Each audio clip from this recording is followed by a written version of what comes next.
किया। इस कार्यक्रम में उपस्थित सभी गणमान्य सज्जनों को अपने बहुमूल्य आशीर्वाद द्वारा मार्गदर्शन करने का कष्ट करें। जोरदार तालियों की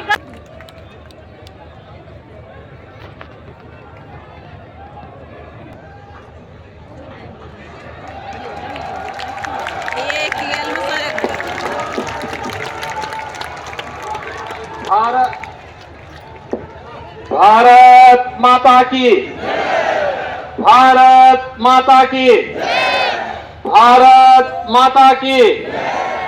वंदे वंदे वंदे। संत शिरोमणि रविदास जी महाराज की, संत शिरोमणि रविदास जी महाराज की। चौधरी चरण सिंह, चौधरी चरण सिंह, चौधरी अजीत सिंह, चौधरी अजीत सिंह। मंत्रालय के माननीय चौधरी जयंत सिंह जी,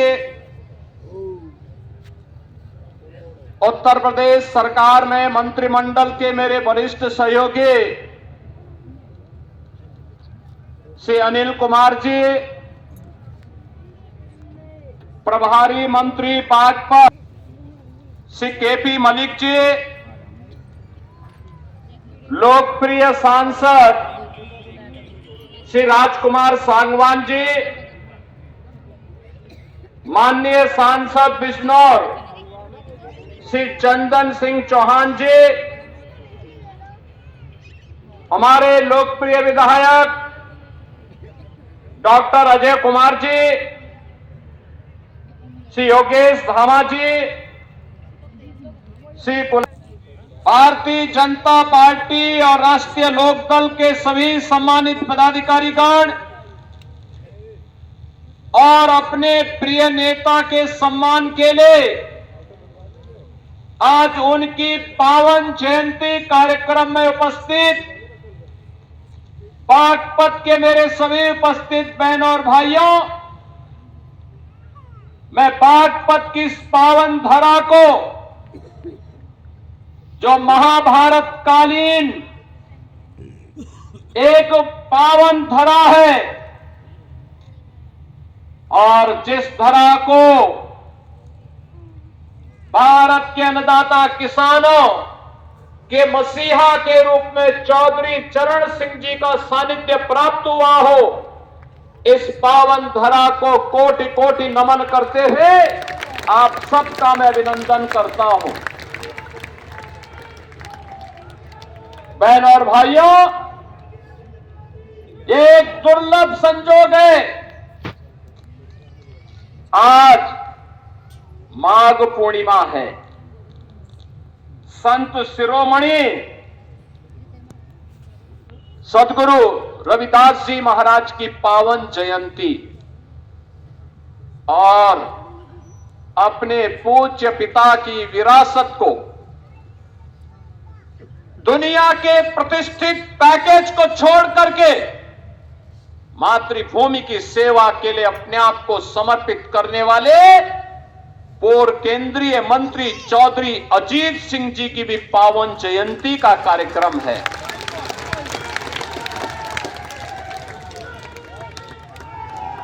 उनकी पावन जयंती के अवसर पर आज हमें यहां पर चौधरी साहब की इस पावन भव्य प्रतिमा के लोकार्पण का अवसर प्राप्त हुआ।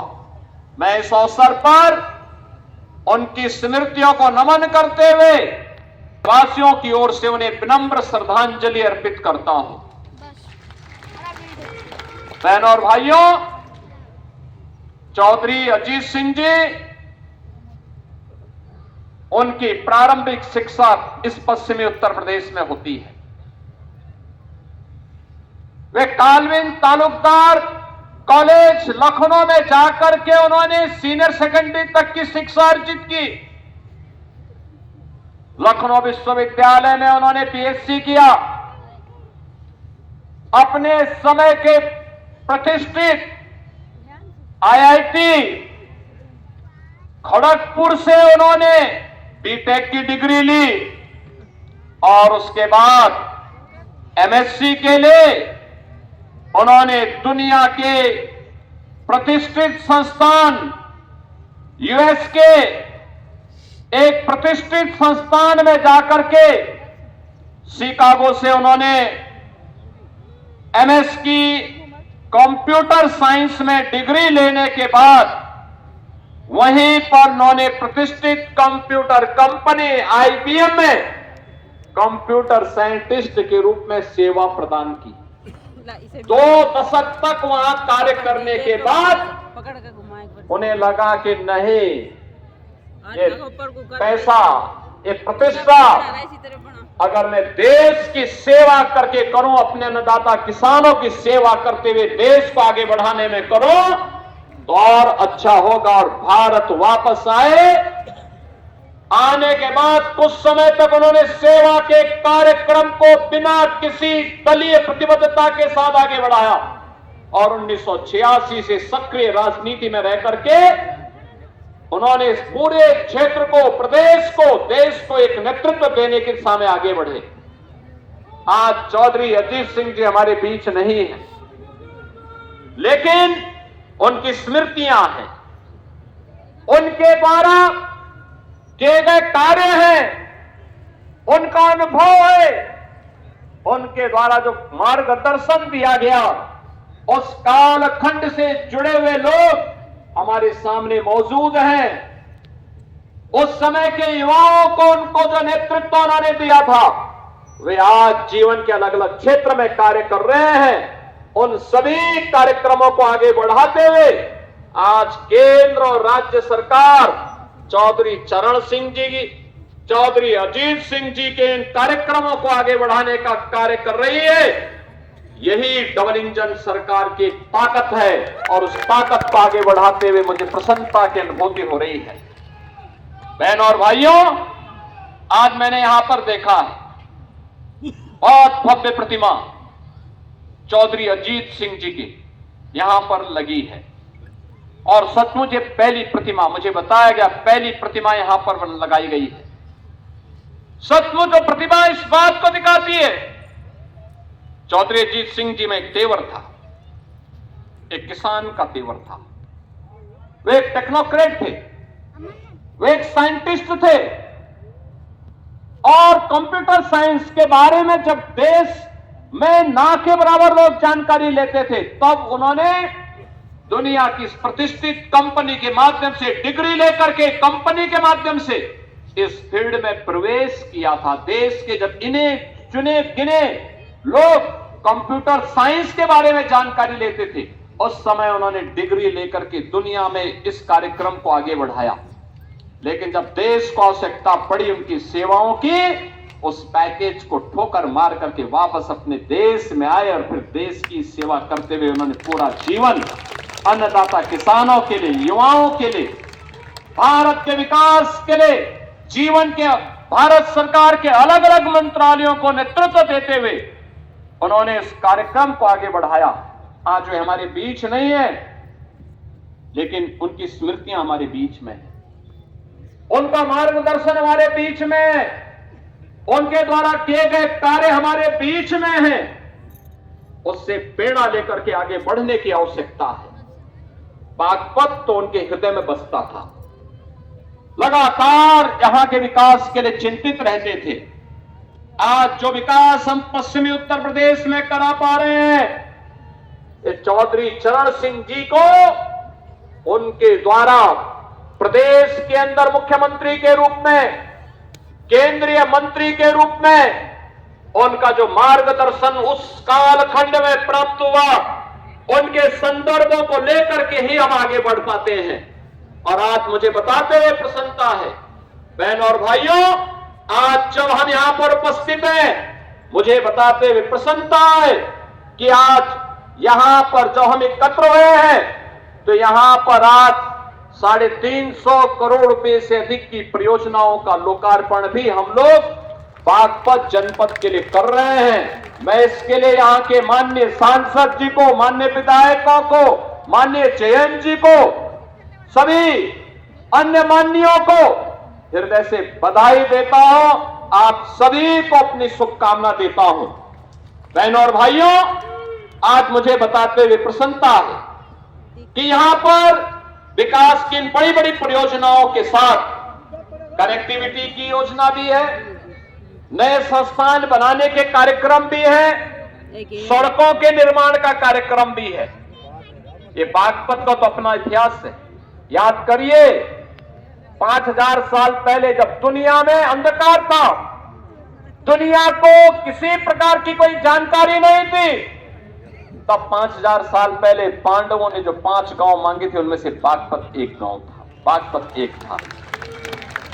किसका इतिहास है? 5000 साल पहले का। दुनिया के अंदर कोई कितना भी विकसित देश क्यों न हो, कोई अपने 500 साल का बताएगा, कोई 700 साल का बताएगा, कोई 1400 साल का बताएगा, कोई 1500 साल का बताएगा, कोई 2000 साल का बताएगा। इससे ज्यादा कोई नहीं बता सकता। और बागपतवासी आप तो बोल सकते हैं कि भगवान कृष्ण ने पांडवों के लिए जिन 5 गांवों को मांगा था, उनमें से बागपत एक था। अगर हमारे इतिहास को देखना हो तो बागपत में भी आकर आप देख लें। लेकिन बहनों और भाइयों, एक तरफ आप सभी अपनी मेहनत से, हमारा अन्नदाता किसान अपनी मेहनत से, अपने खून और पसीने की कमाई से विकास में योगदान दे रहा है। प्रधानमंत्री मोदी जी के विजन को प्रभावी ढंग से आगे बढ़ाने का काम कर रहा है। बागपत हो या मेरठ, बुलंदशहर हो या फिर गाजियाबाद, नोएडा या फिर हापुड़ या बिजनौर, मुजफ्फरनगर, शामली या सहारनपुर, इन सभी जनपदों के विकास के लिए लगातार कार्य कर रहा है। यहां का नौजवान लगा हुआ है, कार्य कर रहा है। और दूसरी तरफ कुछ लोग हैं जिनको ये विकास अच्छा नहीं लग रहा है। बहन और भाइयों, उनको अच्छा नहीं लगता। आपको बताते हुए मुझे बहुत प्रसन्नता की अनुभूति हो रही है। इस सदी का महाकुंभ चल रहा है प्रयागराज में। प्रयागराज महाकुंभ में आज माघी पूर्णिमा के अवसर पर भी करोड़ों लोग स्नान कर रहे हैं। प्रातः 4 बजे से ही मैं उस व्यवस्था में लगा था। मेरे सामने कल एक परसों असमंजस की स्थिति थी कि मैं यहां पे प्रतिमा अनावरण कार्यक्रम में आ पाऊंगा कि नहीं आ पाऊंगा। लेकिन जब चौधरी जयंत जी का फोन आया, उन्होंने कहा कि कैसे होगा। मैंने कहा आप चिंता मत करिए, मैं दोपहर के बाद, चूंकि प्रयागराज में तब तक काफी बड़ी संख्या में लोग स्नान कर चुके होंगे, और फिर मैं वहां पर कार्यक्रम में भाग लूंगा, जरूर भाग लूंगा। और बहनों और भाइयों, में आया। आप देखें, ये नया उत्तर प्रदेश है, ये नया उत्तर प्रदेश है। 25 करोड़ की आबादी है और कल तक 50 करोड़ लोग प्रयागराज में मां गंगा, मां यमुना और मां सरस्वती की त्रिवेणी में आस्था का स्नान कर चुके, कब कर लेंगे। यानी 50 करोड़ आबादी दुनिया के अंदर कहां होगी। उत्तर प्रदेश वासियों, आप दुनिया को बता सकते हैं कि आइए, आपको आस्था का स्नान करना हो, हमारे प्रयागराज में आइए। 50 करोड़ लोग महाकुंभ में स्नान किए। लेकिन कुछ लोगों की आदत है, चोरी छिपे उन लोगों ने कोरोना की वैक्सीन लगवाई, लेकिन दुनिया को कहते रहे रे मत लगाओ। ऐसे ही चोरी छिपे, वो तो आज के दिन पे बहुत कोई छुप नहीं सकता। चोरी छिपे चुपचाप संगम में डुबकी लगा करके आ गए। लेकिन जनता जब पुण्य का भागीदार बनने के लिए, स्नान करने के लिए जा रही है, कह रहे मत जाओ मत जाओ। लेकिन जनता कहां मानने वाली है। जनता तो उनकी असलियत जान चुकी है। और इसे करोड़ों की संख्या में श्रद्धालु जाकर के आज भी और 26 फरवरी तक रेला इसी प्रकार से आगे बढ़ता रहेगा, कोई संदेह नहीं। लेकिन एक बात समझ में नहीं आता, जब इनको अवसर मिला था तब इन्होंने कुछ नहीं कहा। याद करिए बागपत के नौजवानों, पुलिस की भर्ती निकलती थी, बागपत का नौजवान पुलिस की भर्ती होने से वंचित हो जाता था। लेकिन अब आपकी भर्ती हो रही है। याद करिए, अभी 60,200 पुलिस के नए भर्ती की प्रक्रिया चल रही है, फिजिकल टेस्ट हो रहा है। अगले 1.5 महीने के अंदर, 1.5 से 2 महीने के अंदर इनकी ट्रेनिंग का कार्यक्रम आगे बढ़ेगा और इस साल के अंत तक यूपी पुलिस को 60,200 नए पुलिस कार्मिक मिलेंगे, बिना भेदभाव के। बागपत का नौजवान भी होगा, मुजफ्फरनगर का भी होगा, बुलंदशहर का भी होगा, गाजियाबाद का भी, हापुड़ का भी, बिजनौर का भी, शामली का भी, सहारनपुर का भी, हर एक जनपद का नौजवान होगा। उत्तर प्रदेश की ताकत का एहसास कराएगा। और उत्तर प्रदेश का नौजवान ही नहीं होगा, उत्तर प्रदेश की बेटियां भी होंगी, क्योंकि उनके लिए तो 20% जगह हमने अनिवार्य रूप से कर दिया है कि बेटी भी इसमें अनिवार्य रूप से भर्ती होगी। बहनों और भाइयों, इन नौजवानों के बल पर ही हम उत्तर प्रदेश की कानून व्यवस्था को देश की सबसे बेहतरीन कानून व्यवस्था बना रहे हैं। बेटी भी सुरक्षित है, व्यापारी भी सुरक्षित है। हर व्यक्ति अपने आप को सुरक्षित महसूस करता है। यहां निवेश आ रहा है, नए नए निवेश के माध्यम से हम आगे कार्यक्रम आगे बढ़ा रहे हैं। और मैंने तो अभी जयंत जी को बताया है, मैंने कहा हम लोग दिल्ली बागपत देहरादून एक्सप्रेसवे में बागपत के पास एक इंडस्ट्रियल कॉरिडोर का निर्माण का कार्यक्रम कराना चाहते हैं। यहां इंडस्ट्री लगे, इस कार्यक्रम को हम आगे बढ़ाना चाहते हैं। बस उसमें आप लोगों का आशीर्वाद और सहयोग प्राप्त होगा तो हमारे स्तर पर कहीं कोई संदेह नहीं। उस कार्यक्रम के लिए हम लोग पैसे की व्यवस्था भी कर चुके हैं। बहनों और भाइयों, ये कार्यक्रम इसी रूप में आगे बढ़ेंगे। बागपत में मेडिकल कॉलेज के निर्माण की कार्रवाई को तेजी के साथ आगे बढ़ाने का आदेश दिया जा चुका है। मेडिकल कॉलेज बागपत में भी होगा। यहां पे इंटर कॉलेजेस की मांग, सड़कों के निर्माण की मांग, यहां अन्य जो भी अन्य कार्यक्रमों को आगे बढ़ाने की मांग यहां के हमारे जनप्रतिनिधियों के माध्यम से हमारे पास आती है। हम लोग उसमें कहते हैं कोई किसी प्रकार का कोई रोक टोक नहीं होना है। और बहनों और भाइयों, आज उन्हीं कार्यक्रमों को लेकर के हम लोग यहां पर आए हैं, जिसमें लोक निर्माण विभाग की भी सड़कें हैं, जिसमें 138 परियोजनाएं हैं। राजकीय इंटर कॉलेज सिंगावली अहिर का भी आज यहां पे लोकार्पण हुआ है। राजकीय कन्या इंटर कॉलेज बिलोचपुरा, इसका भी आज लोकार्पण का कार्यक्रम हुआ है। और बागपत में एक नए बस स्टेशन का लोकार्पण का कार्यक्रम होने के साथ ही ITI प्रहलादपुर यमुना नदी के बाएं किनारे स्थित जागोस में बाढ़ सुरक्षा के कार्य हैं। खेलो इंडिया कार्यक्रम के अंतर्गत ग्राम मितली में मल्टीपर्पज हॉल का निर्माण है। और पुलिस लाइन बागपत में महिला बैरक के निर्माण के साथ ही थाना बिनौली में भी, थाना रमाला में भी हॉस्टल और बैरक के निर्माण की कार्रवाई होने की कार्रवाई यहां पर आगे बढ़ाई गई है। शिलान्यास के साथ ही हमने बड़ौद अमीनगर सराय मार्ग का, छपरौली से बिजवाड़ा रजवाहा माखर नहर पट्टी का निर्माण का कार्य और बागपत से मुरादनगर मार्ग को 2 लेन चौड़ीकरण सुदृढ़ीकरण के कार्य का शिलान्यास भी किया है। तो हिंडन नदी पर नए सेतु के पहुंच मार्ग और सुरक्षात्मक कार्य के लिए भी आज शिलान्यास का कार्यक्रम हुआ है। जिला चिकित्सालय बागपत में 50 सैया के क्रिटिकल केयर ब्लॉक के निर्माण का भी आज शिलान्यास हुआ है। तो राजकीय आयुष यानी आयुष चिकित्सालय में हम लोगों ने यहां पर भी उसके एक ब्लॉक का, इसके साथ ही मुख्यमंत्री अभ्युदय कंपोजिट विद्यालय और सिक्का में भी उसके शिलान्यास का कार्यक्रम हुआ है। बड़ौत में अमर शहीद बाबा श्यामल सिंह स्थल के पर्यटन विकास के लिए भी हम लोगों ने 1 करोड़ की राशि यहां पर उपलब्ध करवाई है, जिससे इसका सुंदरीकरण का कार्यक्रम आगे बढ़ाया जा सके। बहनों और भाइयों, विकास के लिए पैसे की कमी नहीं होगी।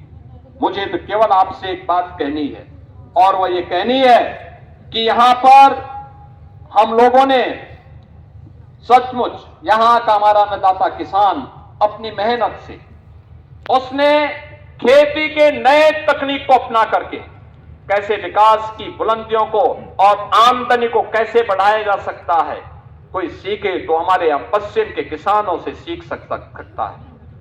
और इसीलिए उसी को प्रेरणा में रख करके अन्नदाता किसान के बारे में चौधरी साहब की बातों को ध्यान में रख करके कि देश के विकास का रास्ता देश के खेत और खलिहानों से होकर के जाता है। चौधरी साहब जिस बात को कहते थे उसी बात को ध्यान में रख करके हम लोगों ने कार्य प्रारंभ किया। मुझे बताते हुए प्रसन्नता है कि यहां पर अब तक रमाला चीनी मिल के पुनरुद्धार के साथ ही हम लोगों ने से 5000 टीडीसी की पहले ही हम कर चुके हैं, और साथ साथ 27 मेगावाट का ओजन प्लांट भी जिसमें विद्युत संयंत्र उससे लगा करके उसके माध्यम से ऊर्जा उत्पादन के केंद्र के रूप में भी उसे विकसित करने का काम किया गया है। और मुझे बताते हुए प्रसन्नता है बहनों और भाइयों, एक आंकड़ा जरूर आप लोग नोट करना। पिछले 8 वर्ष में, अभी 8 वर्ष हमें 25 मार्च को होंगे, लेकिन मैं आपको बताना चाहता हूं अभी तक हम लोगों ने 2017 से अब तक 2,72,600 करोड़ रुपए अन्नदाता किसान को केवल गन्ना मूल्य का भुगतान अन्नदाता किसान के खाते में सीधे किया है, यानी 2,72,600 करोड़ रुपए। और मुझे बताते हुए प्रसन्नता है कि